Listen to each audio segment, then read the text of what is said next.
गांव से वापस एबटाबाद की तरफ जाना ये एक बहुत मुश्किल काम होता है मेरे लिए। हमेशा मेरे दिल को ये तोड़ देता है क्योंकि इस गांव में मेरे वालिदैन हैं, एहसासात हैं, कैफियत हैं। और वो क्या पंजाबी का एक कलाम याद आ रहा है, लै वेख लै शामा पै गईयां तो टुर गए तो यादां रह गईयां।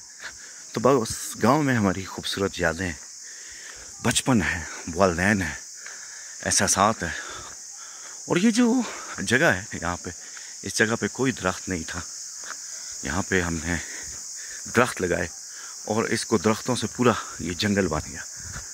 ये देखें, तो इस गांव से बहुत प्यार है, इस गांव की मट्टी मट्टी से प्यार है।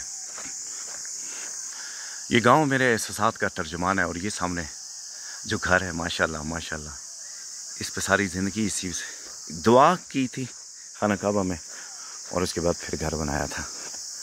अभी एबटाबाद जा रहा हूँ और फिर वही ज़िंदगी और वही सुबह और वही शामें। लेकिन जब गांव आते हैं तो गांव में मंजर ही बदल जाता है, सब कुछ भूल जाता हूँ। और गांव का जो दिल फरेब हवा, नज़ारे, लोग। ये भी शाम के 6 बज रहे हैं और गांव में देखें मुसलसल एक खामोशी। और ये गांव बहुत प्यारा है।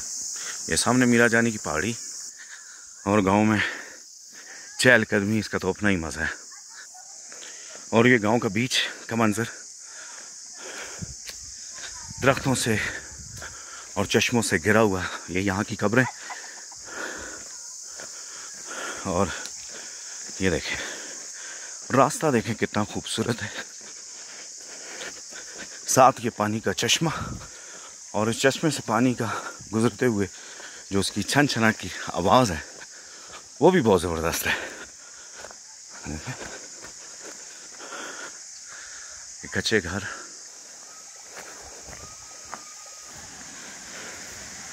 और ये है गांव का हमारा जंदर। यहाँ पर पहले गांव का जंदर होता था, जंदर कहते हैं, जहाँ पे पानी की उससे एक चक्की थी जिससे दाने पीसे जाते थे। अब वो वहाँ पे नहीं है लेकिन उसकी याद है। ये पानी देखें, पानी का चश्मा पूरा और यहाँ होगा। और ये गांव का बीच का रास्ता जो जाता है सीधी सड़क को, क्योंकि मैं पहले आ गया था और मैंने कहा कमर को कहा कि कमर आप आए, अभी तक वो नहीं आया और वो आएगा वहाँ से, यहाँ से। ये मेरा घर है, ये घर है और यहाँ से ये आएंगे यहाँ पर। जबकि मैं यहाँ से शॉर्टकट आया, यहाँ से सीधा यहाँ पर आया और ये आगे रास्ता है। मैं जब भी गांव में आता हूँ तो मैं इस गांव को पहले अस्सलामुअलैकुम बोलता हूँ, अस्सलामुअलैकुम नमदी मेरा। और जब मैं जाता हूँ तो इसको अल्लाह हाफिज़ बोलता हूँ। गांव से कुछ ऐसी मोहब्बत है मेरी। अब यहाँ से आगे 2 रास्ते हैं, एक तो ये रोड का रास्ता है और दूसरा ये शॉर्टकट रास्ता है। अभी मैं शॉर्टकट रास्ते को चुनूँगा जो मुश्किल है, लेकिन इसको चुनूँगा। यहाँ से भी 2 रास्ते हैं, यहाँ से एक रास्ता रोड पे है और दूसरा रास्ता ये पगडंडी है। अब मैं इस पगडंडी पे जाऊँगा। ये जो रास्ते हैं ये मेरे बचपन से जुड़े हुए हैं, बचपन से हम चलते हुए आ रहे हैं यहाँ पे, तो इनके साथ अजीब सी यादें हैं। ये देखें, ये कोई जड़ है, सुर्ख सी जड़ है जो जमी हुई है, ज़फ़रान टाइप की ये जड़ लग रही है। और ये पानी के चश्मे यहाँ पे बहुत हैं। देखें, यहाँ से देखें रोड फिर आके इस पगडंडी जो है ये इस रोड से जोड़ देती है। और ये हैं जी हमारे गांव के हरदिल अजीज़, अस्सलाम वालेकुम जी, क्या है। और ये फिर एक पगडंडी सी आ गया, मैं रोड को छोड़ के फिर मैं जाऊंगा पगडंडी पे। ये पगडंडी है। ये देखें हुस्न बहार। गांव में कब्रें हमेशा मुझे अपनी तरफ मुतवज्जो करती हैं कि क्या क्या आरज़ुएं लिए ये हमारे गांव के बासी सो गए होंगे। लेकिन गांव के जितने भी कब्रें हैं, जितने भी पुराने लोग हैं, बड़े ईमान वाले और बड़े ईमान के पुख्ता, और मुझे लगता है कि इनकी कब्रों में बाहर ही बाहर होगी। चश्मा देखें, पानी के चश्मे ही चश्मे हैं यहाँ पे। ये रास्ता भी बड़ा खूबसूरत है। इस रास्ते का हुस्न जो है ना, जब बर्फ़ पड़ती है, क्योंकि मैं अक्सर यहाँ से जब गुजरता हूँ तो बर्फ़ हर चीज़ को अपने अंदर जो है वो कर लेती है, कैद कर लेती है, उसको कैप्चर कर लेती है, मंज़र को खूबसूरत बना देती है। और क्योंकि मैं साथ नीचे भी देख रहा हूँ, रास्ता देखें कैसा है। और ये देखें गांव की मस्जिद है।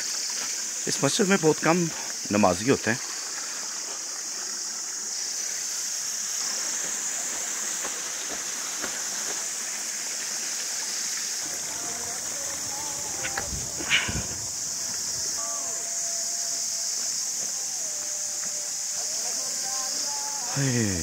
देखें जी, अब यहाँ पे आ गया हूँ, मगरिब की अज़ानें हो रही हैं। मैं जब भी गांव में आता हूँ मैं यहाँ से कुछ सीख के जाता हूँ। मैं जब भी गांव में आता हूँ, गांव मेरे जो दिल के ज़ख्म हैं उनके ऊपर मरहम रखता है। जो उलझनें होती हैं उसमें मुझे उलझनों से निकाल के कुछ उसका मुझे हल बताता है। यह है मेरा गाँव। बहुत बहुत शुक्रिया। वीडियो काफ़ी लंबी थी लेकिन मैंने कहा कि आपको भी अपने इस ख्याल से हम ख्याल करूँ। बहुत बहुत शुक्रिया आपका।